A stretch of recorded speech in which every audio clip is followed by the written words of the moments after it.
This is the Rich Dad Radio Show, the good news and bad news about money. Here's Robert Kiyosaki. Hello, Robert Kiyosaki, the Rich Dad Radio Show, the good news and bad news about money. But anyway, we have a fantastic program, as all our Rich Dad programs are. Today we're talking about the subject called success, financial success, and do you have what it takes to achieve success?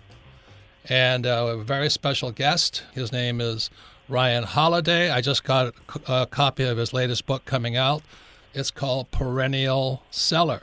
And I haven't read the book, but I like his other books he's written. And he is one of the leading young philosophers coming up as to how do we handle today's world, environment, and media. So the question I have here is that, Rich Dad, Poor Dad has sold now over 41 million copies. Wow. And most people don't even know that.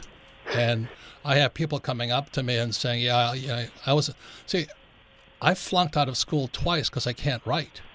So for me to write a bestseller, I have all these attorneys, accountants, and A students coming up to me and says, well, if an idiot like you can write a bestseller, then so should I. And so one of my questions today for you is what does it take to write a bestseller? And it's been 20 years now. It's still number 3 in Publishers Weekly after 20 years. I want to find out what the heck with that. I don't know if you've read the book or not, but some of the things I've read are interesting because I never intended to write a bestseller. So, Kim, what do you want to say? Well, this is going to be a fun interview because Ryan, he is a marketing guy, and we love marketing, and that's what I love about his book, Perennial Seller. The subtitle is "The Art of Making and Marketing Work That Lasts." The key word being work that lasts. So, 20 years is pretty long, I would say, and still be on the bestseller list after 20 years is pretty long. And we also have Greg Arthur, who's the marketing director. He's a genius of our company. And he'd like to know also what the heck did we do here at Rich Dad that's lasting. So with that, Greg, what do you want to say? Well, first of all, that is completely true. And also, I love that you work kind of both sides of marketing, where you kind of show the dark, evil side, and then you also show how to use marketing for good. And so I'm excited to learn from you. So once again, it was my aunt in New York who saw me go through school in New York, and she knew I was flunking out constantly. So when she saw that my book, and she hated my book, Rich Dad, Poor Dad, because she's poor, and she's an academic, she's a school teacher.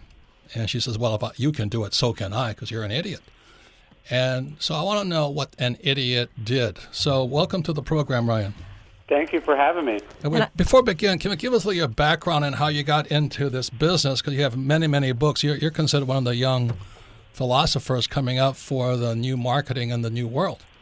Well, thank you. Yeah, so I sort of have my foot in both camps. I started, I was a research assistant for an author named Robert Greene, who wrote a book called The 48 Laws of Power, which, like yours, has been around for about 20 years and still sells like crazy, even though there's really no marketing done for it. So I was sort of learning how you make books. And then on the other hand, my background was in marketing, and I was the director of marketing at American Apparel, which is at one point one of the biggest fashion companies in the world. I've worked with a number of other big authors and brands and personalities. So I love books. I love the art and the craft of writing, and they sort of come together because there's so many people who make brilliant things, and then they sell 0 copies. And I think what you're sort of hinting at your story is that it's not necessarily about making this work of art, but it's about making something that people actually need, that fills a real niche. Right, and but so, this is not just about books. There's a lot of,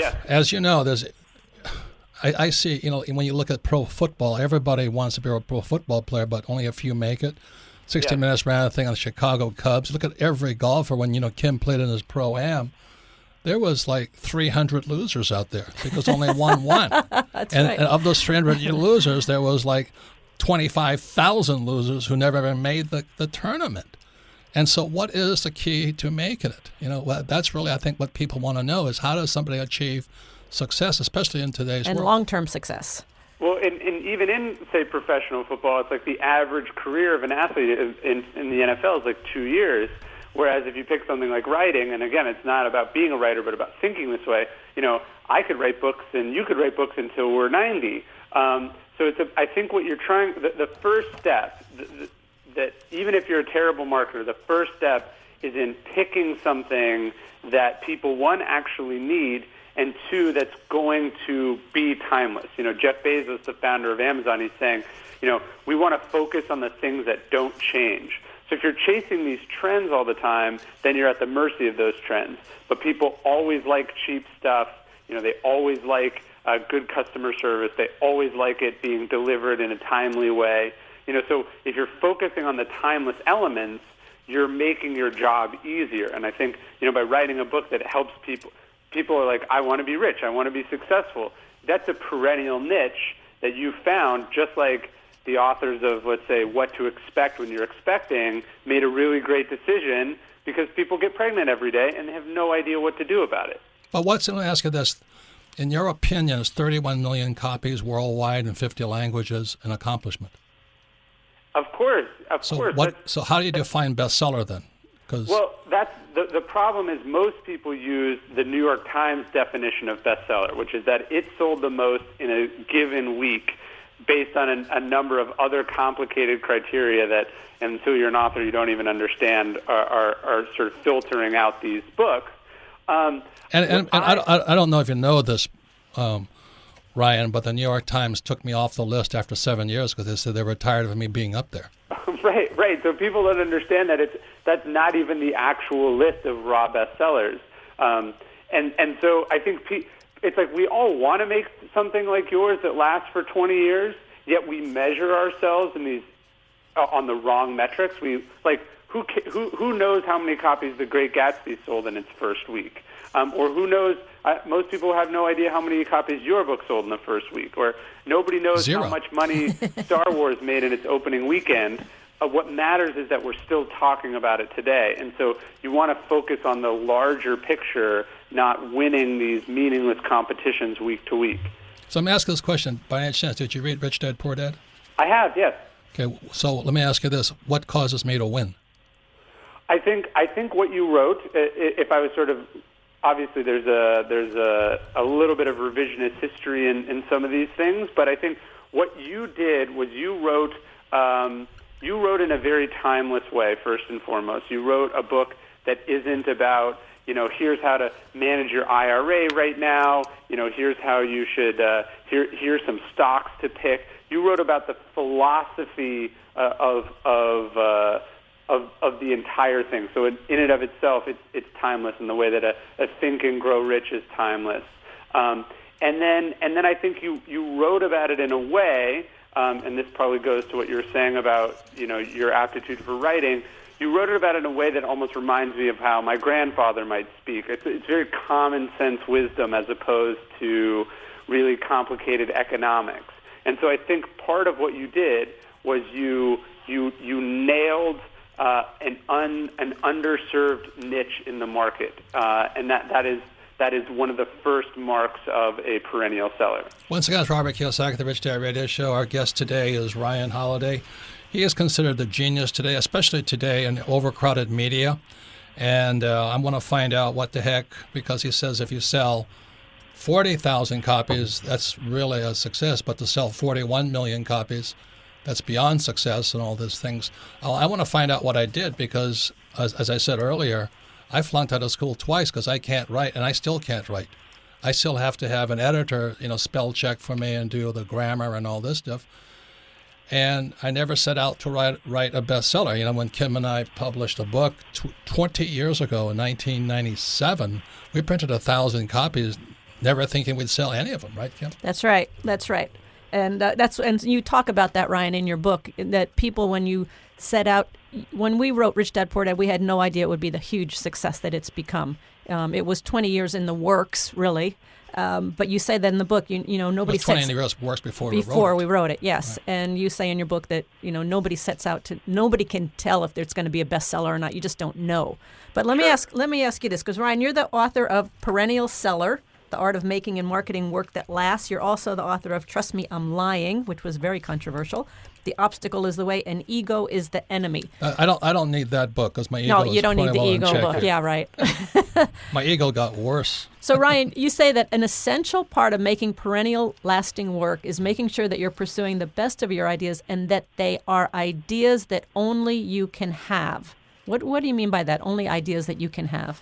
Sure. So I think what I see a lot with authors or creatives or business people, they go, like for instance, launching a coffee shop is a very difficult business to be in because there's so many coffee shops, and it's very difficult to make a distinction between one or another. So, like if you're pitching to your coffee shop, you'd say, oh, well, these beans are even better, or this location is even better. Or you'd say it's like Starbucks, but it's a little bit different, right? So what you're essentially doing is you're going head to head with entrenched experts, with a lot of other people who are trying to do the same thing. I think what you want to do is you want to gravitate towards something new and different. And you want to do the thing, and one of the ways you do that is by doing something that only you can do. We're all unique individuals. We all have our own unique backgrounds. So you're creating a niche that nobody else has embarked upon. Peter Thiel talks about this. He's like, capitalism isn't about competition. It's about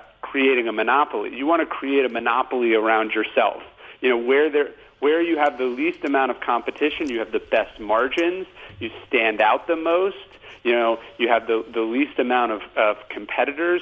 So I'm always trying to think, let's say you wanted to write about finance, you would say, I want to write the finance book that only I could write, not the finance book that Tony Robbins could write, or whoever is dominant in that space. You want to do what's unique and special to you, rather than treading in other people's footsteps. Well, let me ask you this, okay? In your book, again, I think it's Perennial Sellers, you talk about Microsoft, this corporate guys, and they haven't come out with it. They wrote that you said they wrote Zune and Bing, but they didn't succeed, and they have all this corporate mindset. They have all this money, all the resources, and they can't kick Gates's butt. What goes on there? How come all the money in the world, the best minds can't beat a single guy like Gates? Well, a lot of these things are derivative products, right? Apple launches an iPod, so then they come out with an MP3 player. Somebody launches a tablet, so they launch a tablet. When the reality is, most of their money is made from the Windows operating system and from the Microsoft Office. From one product. Once again, it's Robert Kiyosaki, the Rich Dad Radio Show. We're talking to a very important young man today, Ryan Holiday. His book's coming out soon. It's called Perennial Seller. It's not really about selling. It's about being the best in your field that nobody else can be. And when we come back, we'll be going more into what you can do, become the best success in your field.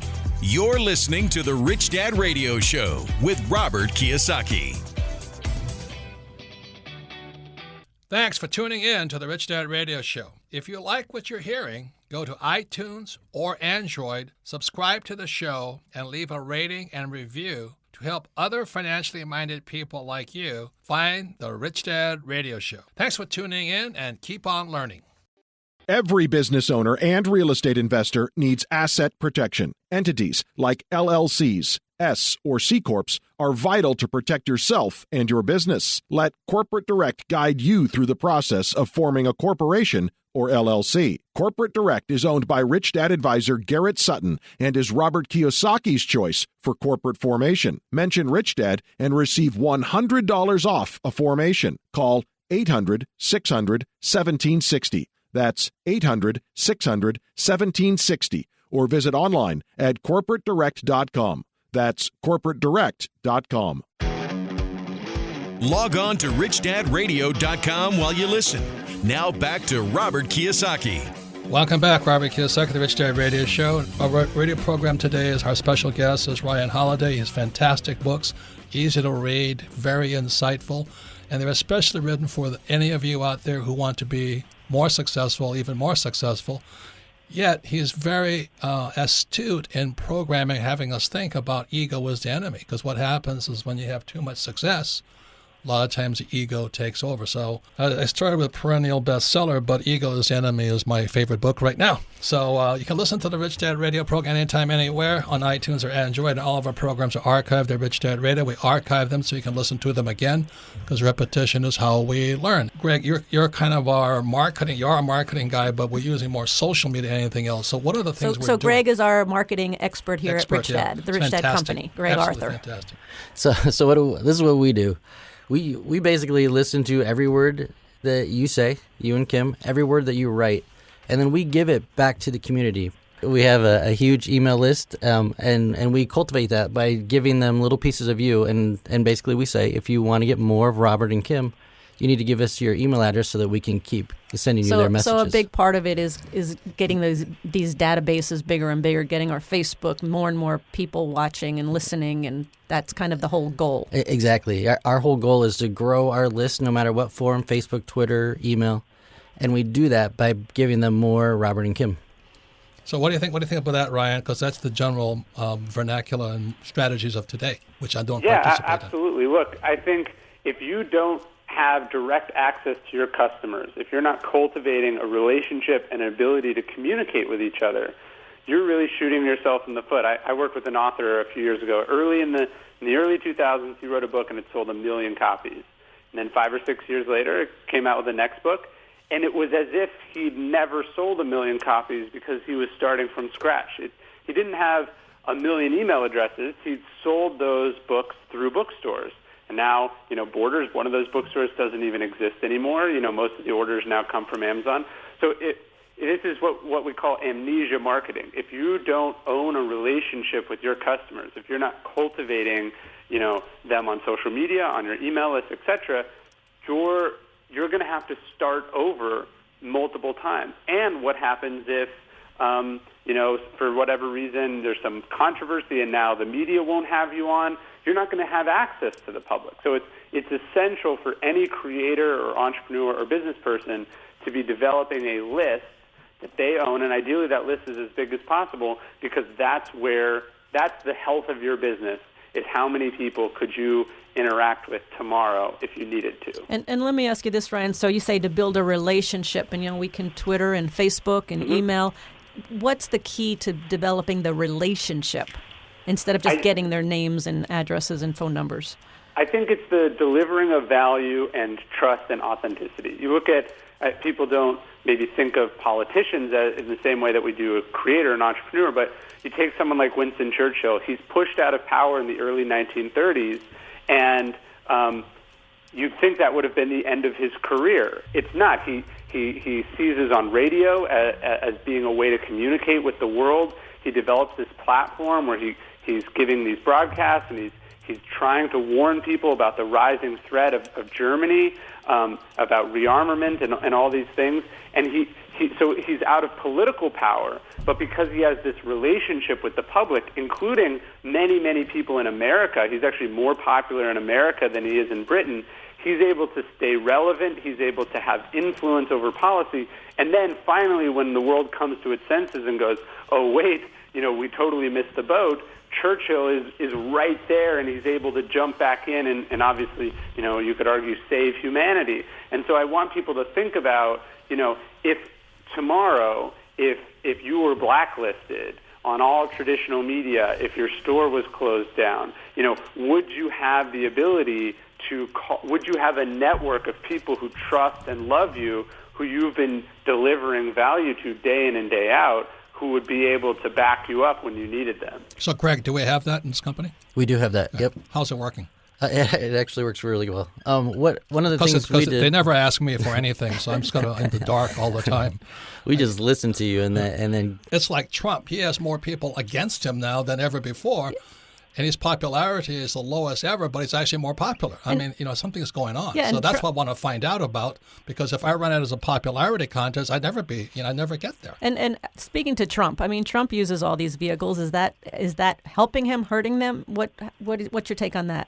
I think it's obviously complicated with Trump, and it's always dangerous to talk about politics. But I do think it's interesting, right? I think for the most part, the mainstream media is pretty clear on where they stand about Trump.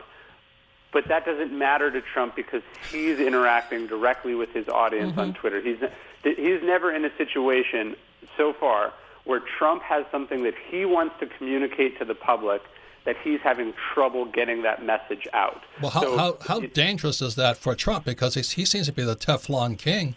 You know, he has that thing with Billy Bush. He says horrible things that I wouldn't even say. And he just keeps bouncing along.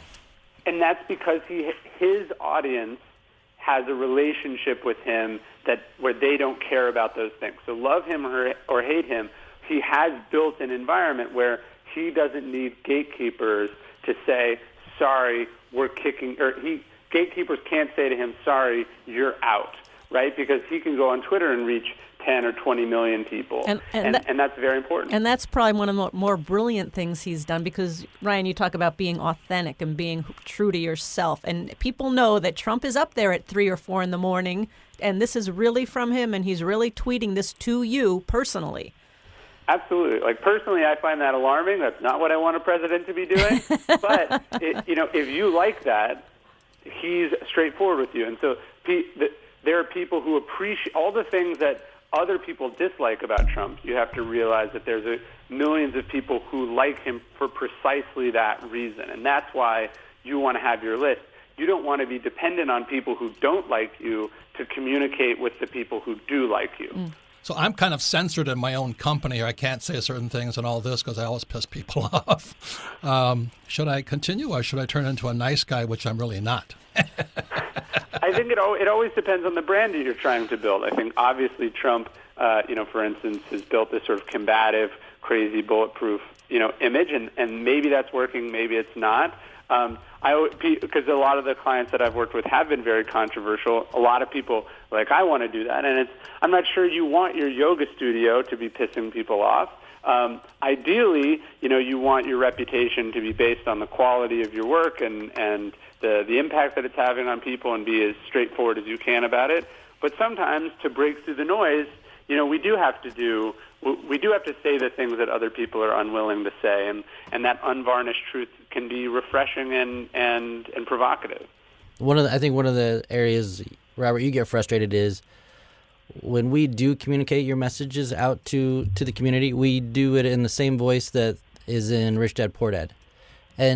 And I think that's frustrating to you because you're not the same man you were 20 years ago. Yeah. That's not the reason I wrote Rich Dad Poor Dad. Right. So anyway, we're talking today to Ryan Holiday. He is the author of some fantastic books. If you guys are into success, his latest book's coming out is called Perennial Seller, and I'm surprised that a good selling book is 400,000 copies. And I sold, now with pirated versions, over 41 million copies. 20 years later, I'm still on the bestseller list. Publishers Weekly, about the only organization that loves me anymore, because the New York Times yanked me off the list just because I go against. I'm kind of like Trump. He and I wrote 2 books together, and I kind of go against those elite, aristocrat, educated people who think all you have to have is a college degree and you're better than everybody else. I just go after those guys. And that's what Ryan, this is what you say in your book. You say the higher, more exciting standard for a project to ask these questions: what sacred cows am I slaying? That's what we did. Going to school. Yeah. What dominant institution am I displacing? The entire school system. This is what we went after. What groups am I disrupting? What people am I pissing off? Should I stop that? Those are great questions. Should I recommend people get their PhD like my poor dad? No, it's clearly working for you. I think one of the things that I think is important to say, though, is you sold 41 million copies of your books, or that's how many people have read them, which is amazing, and that's the right number for your work. BuzzFeed, which is a sort of big viral online publisher, I talk about this in Perennial. Everyone thinks that they're trying to make viral stuff. All their stuff is designed to quote unquote go viral. And the founder, he's saying, that's true, but you've got to understand that every piece has its own audience, and we're trying to go viral with those people. So if the audience for a given article is 2,000 people, we want to reach those 2,000 people. We don't want to try to reach 2 million people with something that's relevant to only 2,000 of them. So, let's say somebody wrote a book about, wildlife in Texas. that's probably not going to be read by 1 billion people, because that's not how many live in Texas and care about wildlife. So it's like you want to know who your audience is, and you want to absolutely nail their wants and needs and desires and not give a crap about the rest of the world. And what a lot of people do is they try to appeal to everyone, and they end up appealing to no one. So what do you think about my message? Because the story of Rich Dad, Poor Dad is a true story.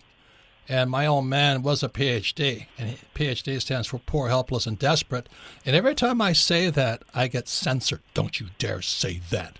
It's like I'm stepping on the sacred cow of going to school, and so you can get a job. And today we all know the guys who are going to school just leaving with massive school debt, and very few will pay them off.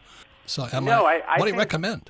Well, I think we have this sort of political correctness. We have these things that you're supposed to say or not say. And so people get very caught up with how that works. But then what I think is so powerful is then when you read something that says the truth, that doesn't care about political correctness, it can be very powerful and refreshing and new. So that I think one of the powerful things about your book is you say things in a way that people who, like, what I love is I get this feedback a lot on my books. They'll go, this is the first book that I've read since high school, or I don't read books, but I loved your book. To me, that's the highest compliment. It means I'm reaching people who otherwise thought that this stuff wasn't for them, and I think your book has that effect. Oh, definitely. By your honesty, you're reaching people who wouldn't typically read a book like this. Once again, Robert Kiyosaki, the Rich Dad Radio Show. Our special guest today is Ryan Holiday. His bestseller, his future bestseller is coming out. It's called Perennial Seller. For all of you who just really want to be more successful, his books are it. He's also an expert on the media, Confessions of a Media Manipulator, and I think Trump has really put into the psyche of the human mind that you can't trust the media. I never have anyway. And his other book is Ego, the Enemy is the Enemy, which I've got to read, and The Obstacle is the Way. So he is considered now one of the greatest worldly philosophers on success. So when we come back, we'll be going into more than just about being a bestseller. It's really about how to become more successful and some of the pitfalls that people make. You're listening to the Rich Dad Radio Show with Robert Kiyosaki. Rich Dad Coaching offers a phenomenal variety of services and custom strategies, all aimed at ensuring a secure, comfortable, and rich future for you and your family. Now you can get weekly access to exclusive Rich Dad coaching services through our live stream events. Go to richdad.com and click on the on-demand banner at the top of the homepage. Great new videos are updated regularly. Get inside knowledge and insights from Robert Kiyosaki himself, Rich Dad coaching professionals, and more. Go to richdad.com and click on the on-demand banner at the top of the homepage. This is the Rich Dad Radio Show, the good news and bad news about money. Here's Robert Kiyosaki. Welcome back, Robert Kiyosaki, the Rich Dad Radio Show. You can listen to the Rich Dad Radio program anytime, anywhere on Android or iTunes, and all of our programs are archived at richdadradio.com. We archive them because we're an education company. We're not a financial advice company.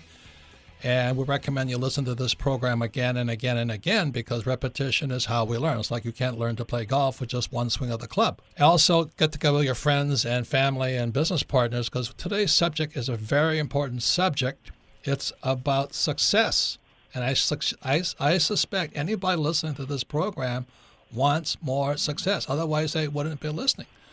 And so our guest today is Ryan Holiday. He is, some of the people that endorse Ryan are, incredible, like Stephen Pressfield, who's been a part of our program and all this. But Ryan has been called, which I would agree, as the philosopher of this time. Because with social media and all this, how do you control your PR, your public relations, and all this stuff? And he has other books. He has Trust Me, I'm Lying, which is about fake news, which I think is all fake anyway. Ego is the Enemy, which is my new best-selling book for myself. The Obstacle is the Way, how obstacles are the way out of things. And his latest book coming out is Perennial Bestseller. And for all of you who think you have a best-selling book in that brain of yours, this might be the book for you to read. Because as I was saying, being a best-selling author is the last thing. If you looked at me in high school, they would say, no, there's no way. He'd be a rocket scientist before best-selling author, because I kept flunking out of school because I can't write. And then when Kim and I published Rich Dad, Poor Dad, we printed 1,000 copies. She goes, gee, it's a lot of books. I said, yeah, I don't know what we're going to do with them. We're going to have Christmas gifts forever. Nobody wants this book. And the book was turned down by every publisher in New York. They said, you can't write. You don't know what you're talking about. And all this stuff. But we just pursued on. But it wasn't about writing a bestseller. So today we have a bestseller. Today we sold 41 million copies. I had no idea that's a lot of copies, but we're still, after 20 years, we're still on the Publishers Weekly bestseller book. We're number 3 in personal finance. It's the most popular personal finance book in history. The New York Times won't touch it because after 7 years, they kicked us off saying we have to make room for somebody else. Because I think what was happening was, as you guys know, I was after those A students. I'm after those editors and publishers who are all, the elites that Trump goes after also. Right? But I don't like those guys personally. They're good people, I'm sure, but I like to mess with things. So that was the reason I wrote it. And when they yanked me off after almost 7 years, I said, well, that's enough time, But Oprah loves me, and Trump loves me, and all that stuff. But I just kept going. I never intended to write a bestseller. So here we are today, after 20 years, going into our 21st year, and Ryan Holiday is saying that's a fairly good accomplishment. But I don't want my ego to get in the way, which it has. So, Kim, any questions you have for Ryan? Well, Ryan wrote the book Perennial Seller, and the subtitle is The Art of Making and Marketing Work That Lasts. Again, I think work that lasts are the key components here. And when we were on the break, Greg, you were talking to Ryan. You had a really good question for him. Yeah. And Greg is our marketing expert here at Rich Dad and responsible for all the Facebook, Twitter, and he's the emails. guy that has to keep me muzzled and leashed up here. That's the biggest job of all. Before I go out and I become the real Robert Kiyosaki, right, Greg? Well, that was what my question was about. Yes. There's 2 Roberts. There's Robert the educator, and then there's Robert the Marine. And very often you get the education message through the Marine's mouth, which most people find shocking because they know you as Robert Kiyosaki, the author of Rich Dad Poor Dad, very lovingly, grandfatherly type. And so my question to Ryan was, am I doing the right thing for Robert and the brand? Should I be editing his message to retain the same voice? Because the message is rebel. I mean, we are the rebel brand. It's a rebellious message against the school system. Sure. But the voice... And I think what I would say is you want to be rebellious in a way that is accessible to people, right? You don't want to challenge everything all the time for everyone. I think about someone like Kanye West, right? He's how many more fans would he have if he could stay seated at the Grammys, or if he could keep his opinion about this unrelated subject or that unrelated subject to himself? Now, obviously, the reward for success and having an audience shouldn't be that you then, never get to be yourself, but you also want to think about the responsibilities of the platform. And I think you want to be controversial about the right things, which is, the brazenness of your message, of the sacred cows that you're challenging, of the truths that you're telling, rather than about unrelated things or perhaps the unmeasured delivery of those same messages. So I think it's a balance ultimately. And that's what I feel like. If I step up, I've got to be, hi, this is Robert Kiyosaki, Rich Dad, Poor Dad. I can't be me anymore. Yeah. Yeah, and I'm not just afraid for you and the brand. I'm afraid for all the people that won't get helped by the brand continuing. That's not just about us in this booth. It's about all those millions of people that kind of lives have changed and are counting on us to deliver what we deliver. Yeah. So Ryan, and that's why point. your book, Ego is the Enemy, is my new book I've got to study, because you tell a story in there about Howard Hughes, how everybody thinks he was a fantastic entrepreneur and businessman, but he actually his ego ran that Hughes into the ground, right? That's absolutely right. And so, there was a good line I saw about Obama recently, and again, not to make this political, but they said, how Obama used to pause in the middle of his sentences? That was him thinking about the impact that words coming out of the mouth of the president would have. Very smart man. We need to have a little bit of that. We need to be able to think a couple steps in advance and go, who is this going to affect? How is it going to affect them? Is it the most effective way that I can communicate what I'm saying? because as we become successful, we have responsibility. We have employees, and we have families, and we have, as you guys were saying, we have people who we hope will hear our message, and we don't want to drive them away unnecessarily. Ryan, that's fantastic advice. Yes. Fantastic, because Kim and I were just studying that. What is knowledge? Knowledge is knowing the consequences. Yes. That's like when Lennon says the Beatles were more popular than Jesus. He was not aware of the consequences. So we tell people to re-listen to these podcasts over and over and over again. I think that's what Robert and I and Greg need to do on this one right here. That one point, we're going to listen to that again and again and again. So, final words on this whole thing. Your fantastic books. Your books coming out, Perennial Bestseller, and Ego is the Enemy, and all this. And we're talking about what it's going to take. What is the psychology today for success? And, I think what you're saying is accurate in here in Perennial Bestseller with me. Perennial Seller. Perennial Seller. It's not about writing a bestseller. For me, this is my life struggle. I've been struggling with this, Rich Dad and Poor Dad, all my life. And even if Rich Dad failed and went away, I would still be doing the same thing. But some people, as you allude to in Perennial Seller, is they do it for the fame and accolades to make money and to be popular, right? That's totally right. I think you of all people would understand this. It's like there are way better ways to make money in life than writing a book. There's many more profitable things. So if you're going to do that, or you're going to be a musician or a creative of some kind, you have to really love it. Yeah. It's. Well, I like your word, the struggle and sacrifice, because I am not going to change. I'm going to struggle and sacrifice. My whole thing is I'm an advocate for financial education in our school systems. I think our school system is corrupt, broken, and obsolete. I'm never going to stop saying that. Is that correct, Greg? Yeah. I'm never going to stop. Never. And we don't want you to. No. You got a comment? Yeah, I had another question for you, Ryan. We've been talking a lot about the product, but the product is the product. But you were mentioning on the break that there's so much more as well, the marketing and the getting the message out. Yeah, there's a line from Emerson many, many years ago. He said, if you build a better mousetrap, the world will beat a path to your door. That's not true. There are many undiscovered geniuses and brilliant products and ideas. You also have to be willing to get out there and hustle, whether that's going door to door or developing relationships or putting money behind advertising or, finding the right partner.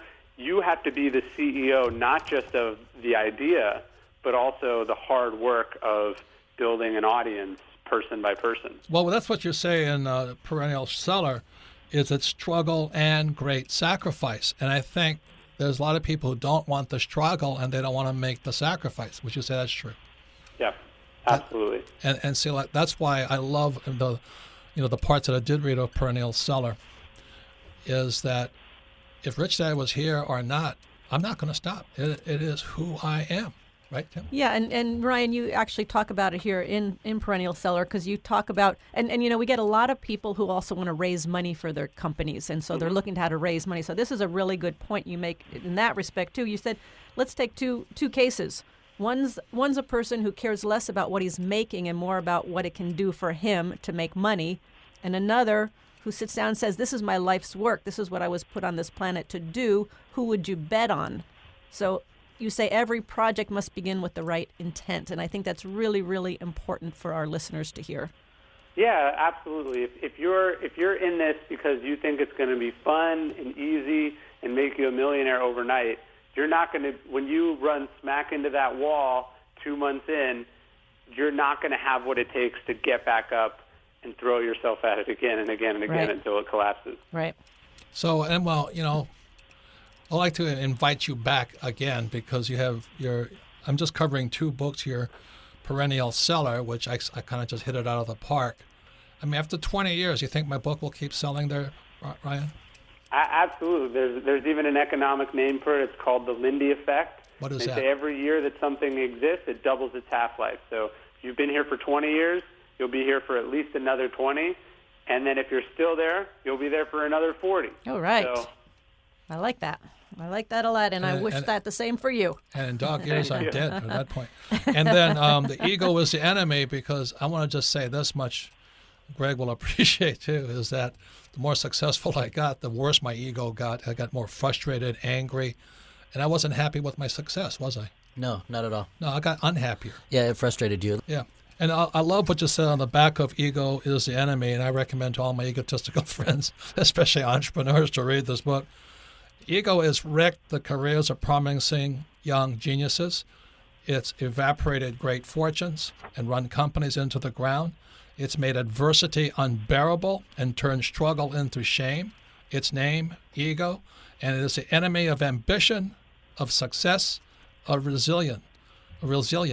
It is an internal opponent warned against by every great philosopher in the most lasting stories and countless works of art in every culture and every age. In these pages of this book, we fight to destroy it before it destroys us. So your book is timely, especially for me, is because I'm not happy with my success. I didn't do it for success, but I get more unhappy the more I have. And that's a great point, because as anybody gets more and more successful, that ego can really build up. So once again, Ryan, it would be presumptuous to ask you back again to go into your other books. I would be honored. Yeah, it's fantastic. You are the philosopher at times, and I really appreciate your wisdom and guidance, especially for me personally, for the Rich Dad Company, and for all our listeners. So thank you very much. Thank you. Thank you, Ryan. Thank you. So when we come back, go into the most popular part of our program, which is Ask Robert, and we'll be right back.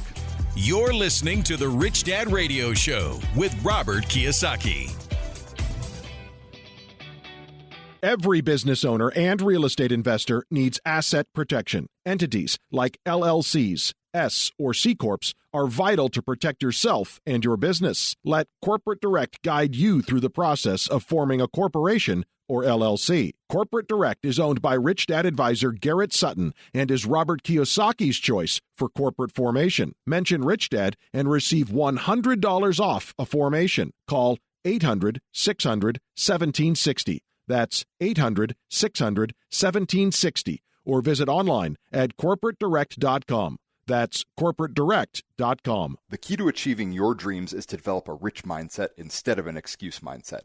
Instead of saying, I can't afford that, ask yourself, how can I afford that? It's amazing how a simple shift in thinking can open a world of new ideas and endless possibilities. Let the Rich Dad Company help kickstart your journey to financial freedom. Robert Kiyosaki and the Rich Dad Company have compiled Robert's top secrets to creating a rich mindset, now available in a 10-minute ebook, How to Achieve a Rich Mindset. This offer is available for a limited time only, so get yours today. Get your free ebook, How to Achieve a Rich Mindset. Go to richdad.com and look for the banner. Again, this is available only for a few days, so act fast. Go to richdad.com and look for the How to Achieve a Rich Mindset banner. Your financial education continues. Now back to Robert Kiyosaki and the Rich Dad Radio Show. Welcome back, Robert Kiyosaki, the Rich Dad Radio Show. Once again, I thank Ryan Holiday, best-selling author and media expert. His book we talked about comes out soon. It's called Perennial Seller. And the other book is Ego is the Enemy, which is something I need to read. And other books are Obstacle is the Way. And trust me, I'm lying. He's considered one of the greatest, the new philosophers for this age. I like his books. What I've read of them, they're very simple to read, very clear. Uses great examples. So thank you to Ryan. And then once again, you can listen to the Rich Dad Radio Show at your time and your schedule on iTunes and Android. And all of our programs are archived at Rich Dad Radio. And the reason we archive them is because repetition is how we learn best. And when you listen to this program again, you have whole new insights, because today's program was really about success. Because anybody listening to this program wants success. If you don't want success, you wouldn't be able to listen to this program. But as I said earlier, which Ryan picked up, how they found out, is that I wrote Rich Dad, Poor Dad not for success. I didn't really care. It's part of my struggle. It's part of my sacrifice. And whether there's a Rich Dad Company here or not, I'm going to write again. I'll keep going. I'm never going to stop. So it had nothing to do about being successful. And as I said, I flunked out of high school twice because I can't write. And I still can't write. I have to have an editor edit what I have to say because I'm not a great writer. So that's why thank you to Ryan. But his other book, Ego is the Enemy, the more successful I got, the more angry I got because I didn't really go after it for the success. Any comments, Kim? Well, yes. I just also want to say that I think the main point you're bringing up, and Ryan talks about it, is why did you begin? I think that, if you're talking about lasting success, you got to have something that's really at your core, so important and so passionate to you, and your intent must be aimed at that. I mean, I think that's where you start. We call it, Right. we call it finding your why. But if you don't have that, I think your chances for long-term success are pretty slim. Like I said, I'm never going to stop. I'm just going to be the same person. And the reason Ego's Enemy is a very important book is I got angrier. Like all the advisors got together for 5 days and we watched and we discussed and we studied what goes on in the human psyche with success, because we're all successful. We're all very, very rich. The question is, what do we do now? So once again, thank you to Ryan Holiday. You can submit your questions to Ask Robert at Rich Dad Radio, because this is a very, very important very, very important subject, because it's really not about success. It's really about getting on and doing what you really want to do with your life. Yes, and I just want to add that Ryan's also, his company is called Brass Check. It's a strategic marketing and advisory firm, and his website is ryanholiday.net. And I also want to thank Greg Arthur, our marketing Genius. our marketing expert here at the Rich Dad Company, because he's what keeps us in touch with you. So thank you for Greg. And Greg has a tough job because everybody, it's Robert Kiyosaki. He's going to tell the story, Rich Dad, Poor Dad. If I have to do that again, I'll shoot myself, because that's not the reason I wrote the book. So 20 years later, as Ryan says, if I've survived this long, and most people don't survive this long, I've got to really watch my ego and check what I'm doing right now, because I'm going to keep doing what I'm doing anyway. And I'm still upset with our educators' academic system. We don't teach anything about money. That's my question. Why don't we do that? Somebody says, why don't you go talk to the school system? I said, why don't I just go back to Vietnam and shoot people? Because the school system doesn't really want my message anyway. So that's why I got frustrated. I didn't write the book because I wanted to write a bestseller. 1,000 copies, I thought we'd have extra. But I wrote it because I want to know why our school system doesn't teach us anything about money. And the more I found out about it, the angrier I got. This is really a corruption of our educational system. And that's why I get angry and that's why Greg has really got to keep me in check. Because the more successful I get, the angrier I get at times, because my ego kicks in. So first question, Melissa. Our first question today comes from Preston in Pleasant Grove, Utah. Favorite book, Rich Dad, Poor Dad. I'm in high school and I'm what you would call a good student. I'm good at what I do, but I tend to hate it.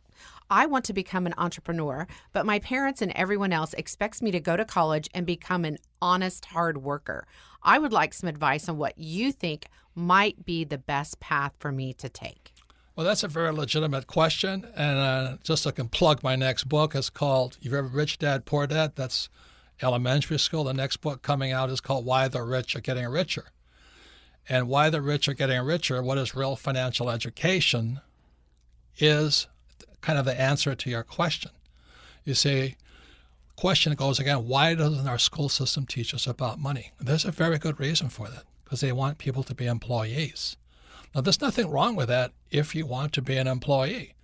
But as you know, today, there's more kids are coming out of school deeply, indebted to school loan debt, and there's not that high-paying job.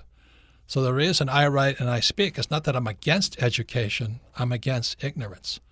And our school system should be teaching people about financial education, but they don't. So the latest book is called Why the Rich Are Getting Richer, What is Real Financial Education? It's about debt and taxes. Why does debt and taxes make the rich richer? For example, Donald Trump, as you know, probably doesn't pay any taxes. That's why he won't show his financial returns. Kim and I pay very little in taxes, and we use debt. But they don't want to teach you that. And that's when I get angrier and angrier and angrier. Talk about Rich Dad, Poor Dad, but don't talk about anything else. And I just go a little psycho. So for those of you who want to go a little bit more psycho and find out what real financial education is, the book is called Why the Rich Are Getting Richer, and it comes out pretty soon. Any comments, Kim? Yeah, well, I really want to congratulate Preston. He's in high school. He's read Rich Dad, Poor Dad. He's thinking differently. I understand. I empathize with you on your working with your parents and your family who want you to be an honest, hardworking guy.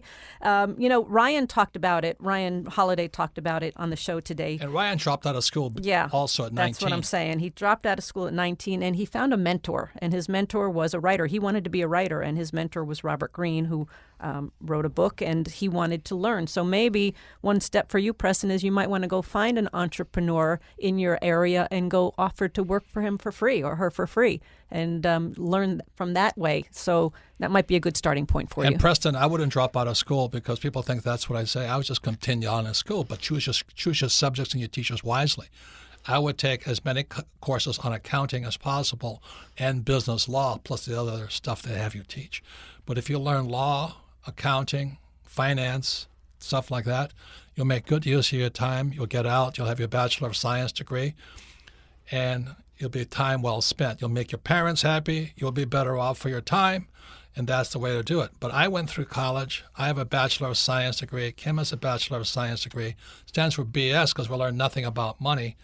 So you've got to make well use of your time and choose the subjects that are important for you being an entrepreneur, which is business law, accounting, and things like that, and finance. So make good use of your time. Yeah, and the one big head start that you've got, Preston, is that you know what you want to do.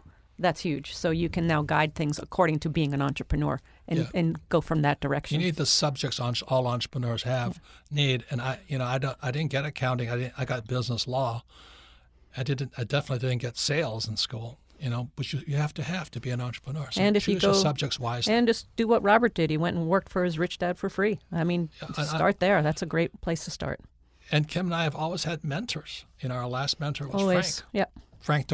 Frank took multiple companies public through the New York Stock Exchange, and he became my mentor, and we took 3 companies public. But you have got to, I'm not really religious, but in the Bible it talks about the wise men. The 3 wise men went in search of a great mentor. It was called Jesus. I'm not promoting religion here, but wise people keep searching. Most people stop learning. That's why they're falling behind today at rapid speed, which is their challenge. Next question, Melissa. Our next question comes from Nathan in Dallas, Texas. Favorite book, Cash Flow Quadrant. Says, how can I use debt as a tool in real estate to freeze the effects of inflation? That's a great question, but you still got the same answer with Preston. What kind of education do you have? If you're really a village idiot when it comes to debt, you should do what everybody says, cut up your credit card and stay out, get debt free. But if you're going to learn to use debt, you've got to take classes on it. I take a lot of classes on debt. I also take a lot of classes on real estate and finance. It's not taught in school. I don't need a college degree. But if you want to jump out there and use debt without getting educated, you'll pay that price, a big price. Like Kim and I have never lost money in real estate simply because we're always studying. But most people are lazy. They think they can just go do it because it's easy. Just like I have friends who say, well, I can write a bestseller like you did. But it's not, they don't know how to do it. It's not part of their struggle. They're lazy people. And if you don't want to study, I can't help you. Do I study a lot, Kim? You study all the time. Constantly. And so that's the difference. But I just don't study the stuff they teach me in school. So I'm always taking classes. I'm always in seminars. And I recommend you do the same thing. Now, if you don't want to do that, then cut up your credit cards, live debt-free, and get a job. And I also want to say to Nathan, we could tell you what we do, but that's not going to help you because you're in a different situation. So if you think there's going to be inflation, just as Robert's saying, do your homework on what happens if there's inflation. If there's deflation, what happens if there's deflation? There's a lot of options on what you can do, and it would be irresponsible of us to say, oh, you should go do this, because there's so many options, and you've got to make that choice. Once again, we have our book coming out. It's called Why the Rich Are Getting Richer, What is Real Financial Education. It's graduate school for those who've already read Rich Dad, Poor Dad. If you haven't read Rich Dad, Poor Dad, don't start with that book. Start with Rich Dad, Poor Dad, then go to Cash Flow Quadrant, ESBs and I's, and then go Why the Rich Are Getting Richer, because it's about debt and taxes. But if you're not committed to your own education, don't use debt and taxes because it'll wipe you out. Once again, thank you to Ryan Holiday. We're going to have him back again. So thank you to Ryan, and thank you all for your questions. You can submit your questions to Ask Robert at richdadradio.com. And thank you for listening to this program.